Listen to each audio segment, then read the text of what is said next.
you raise your right hand? You solemnly swear that the testimony you're about to give in this cause now in hearing shall be the truth, the whole truth, and nothing but the truth to help you God? Yes, I do. Thank you. You're welcome. Good afternoon. You can have a seat, or I guess good morning still. Good morning, Your Honor.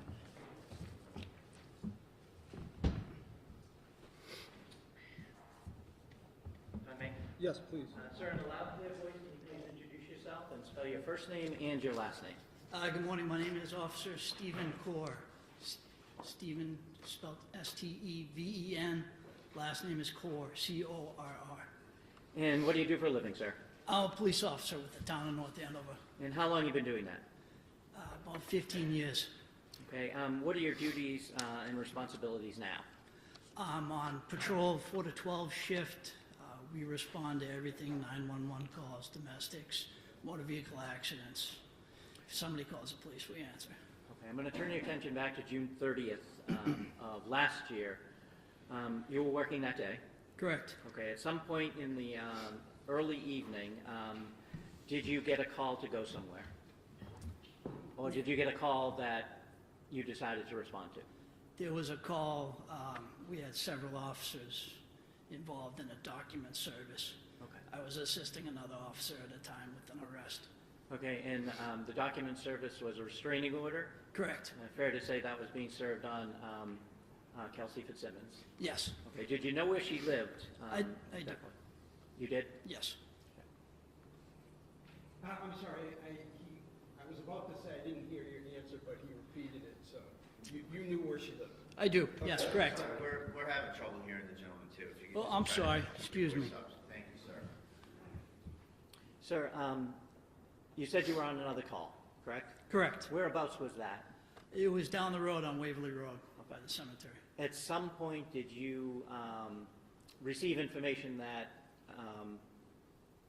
necessitated your presence at Ms. Fitzsimmons' residence? After I had cleared that call with another officer, I had saw on the control board in my cruiser that they were getting out at that residence, and I started floating that way prior to receiving radio transmissions. Okay. And before you got there, did you receive another transmission? I did. Okay, what was that? I believe it was Lieutenant Daly had called off, and in the background it was just a woman screaming and him saying shots fired. Okay. And so did you head that way? I did. When you got there, was anybody else outside when you got there? There was another person in a small red car that had pulled up next to me as I had gotten out. I spoke with her briefly about somebody running down the street with a child. Okay. Had you seen that person running down the street yourself? I did not, no. So what did you do after you stopped? After I stopped, I grabbed my med bag and I radioed up to Lieutenant Daly. I said, where are you, sir? And he answered me on the radio, said, upstairs. I think he said upstairs. Had you ever been in that residence before? I have not, no. Okay. So where did you go? I went in the porch on the left side, went in through the front door. I could hear a female screaming. I think I went inside and asked her, where are they? And she said, they're upstairs. I went upstairs. And there's a weird kind of layout of the house where you come in the front door and the stairs are right behind it. Okay. Now you said the woman screaming. Was that the woman downstairs was screaming? Woman downstairs, a living room, family room on the left, yes. Okay. You went upstairs. Correct. When you got upstairs, what did you see initially? I got upstairs. There was a landing way with a left exit and a right exit. There was two doors. I could hear commotion on the right side, so I entered that doorway. Okay, and who did you see when you entered that doorway? I saw Lieutenant Daly, I saw Officer Noonan, and Officer Houston. Okay. What were they doing? They were performing first aid, rendering aid to Ms. Fitzsimmons. Okay. At some point, did Officer Noonan ask you to do something? He did. What was that? He pointed right where his hand had been, and he said, secure that firearm. And I had looked down, there was a firearm sitting on I want to say a white-looking bookshelf. Okay. Was that near the door? Correct. I can't find that picture right now. Here we go. I'm going to show you what's been previously marked as exhibit number 57. Do you recognize that? I do, yes. And what is that?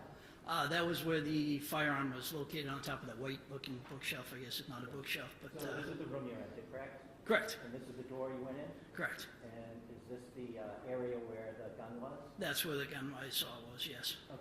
And so you didn't know anything about the gun at the time, whether it was loaded or not, right? No, I did not. Okay, so what did you do? I had gloves on at the time. I picked up the firearm. There was a small black box on the bed. I saw that was an open box where I could store the firearm because I knew paramedics and fire department was going to be coming in that room. It's not a huge room, so I wanted to get it out of the way so it wouldn't be trampled, wouldn't be disrupted or anything. I took the firearm. I looked at the box. There was nothing in it. I kind of did one of these motions to make sure there was nothing in it, put it down. I dropped the magazine out of it. And what does that mean, dropping the magazine? I hit this release button on the side of the firearm. It takes out all the bullets that are in the magazine.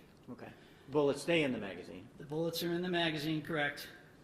And then after that, I racked the slide, had it sideways, and I emptied a round out of the chamber into that box. Okay, so there were a magazine with a number of bullets in it. Correct. The one round or bullet was racked into the chamber itself, correct? Correct. And then did that go in the box? That went inside the box. And what did you do with the firearm itself? The firearm, I put everything in the box Okay. and then brought it outside of the room. May I approach, Your Honor? Yes. I'm going to show you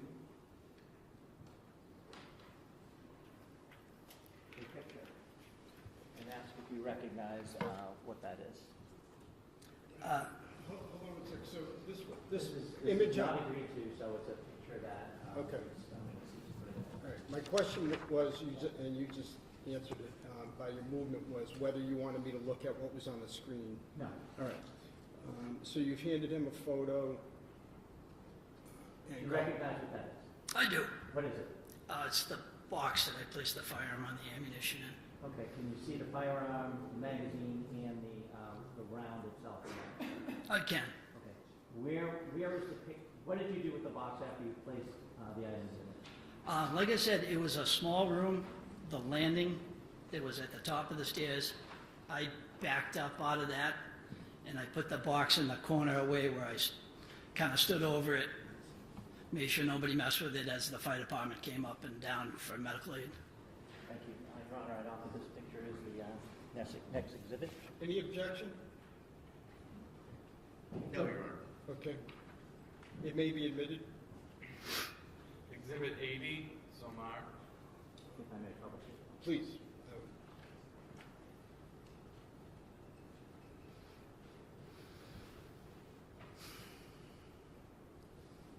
Is that in the position where you had placed the box itself on the landing? Yes. You said you stood guard over it. Until when?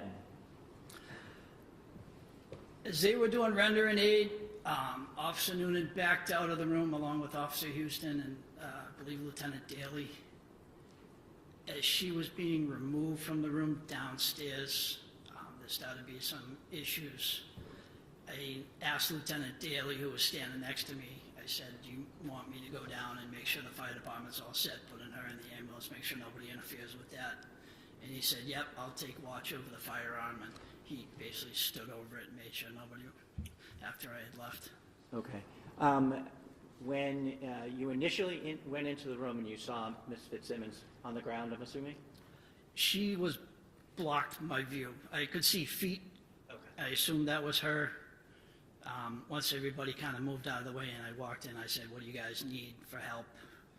They already had a med bag up there, but she was on the back side of the bed.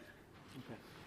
Where was Officer Noonan after the fire department left? Standing next to me in the hallway, the landing area, I want to call it. Did you do anything with regards to him? Did you make any observations with him? I asked him if he was good. It's basically me making sure he's okay. Adrenaline's rushing. As I came up the top of the stairs, there was a little glass door on the left, and it looked like there was like a pinhole through it. I thought he might have been shot at, so I asked him, hey, did she get a round off on you? And he basically, I don't know. Overruled only because it's been admitted and it's of marginal relevance. Just to explain the scene. Sure.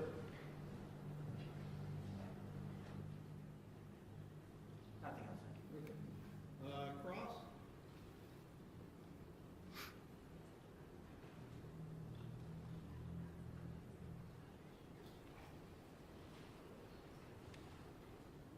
Mr. Bradl, cross? Thank you, Your Honor. Thank you, sir. Yes, take your time. Officer Corr, good afternoon, sir. Good afternoon. Now, I'm sure that you memorialized all these important facts you testified to in a police report somewhere. No, we didn't generate a police report at that time, no. Well, I'm not asking if we did, I'm asking if you did. I did not know, sir. Excuse me one moment. Do you mind going to the... Oh, sorry. Only because, to make sure that the audio gets picked up.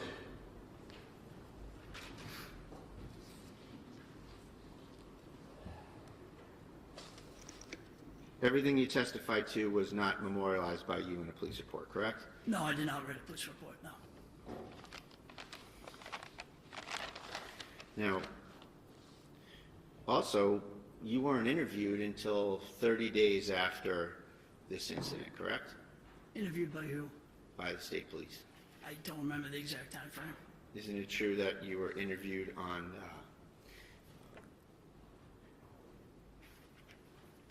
July 30th? I don't know the exact date. If that's what you say it is, then I assume you're giving me correct information. I appreciate that. You were also working with Officer Noonan, correct?